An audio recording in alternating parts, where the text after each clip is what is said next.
thanks भन त्यस्तो board क्लासबाट बचाएको तिम्रो मैले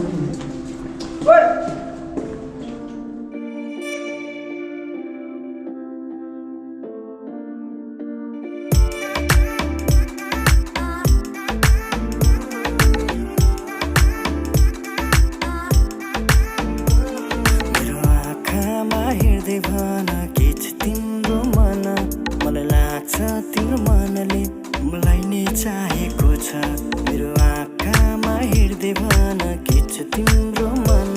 मलाई लाग्छ तिम्रो मनले मलाई नै चाहेको छ किन होला हिजो आज मेरो बसमा छैन यो मन कहाँ कहाँ डुली हिँड्छ आफैसँग छैन यो मन त्यसैले हेर हाम्रो मन नजिक नजिक भाछ त्यसैले हेर हाम्रो मन नजिक नजिक भाछ मेरो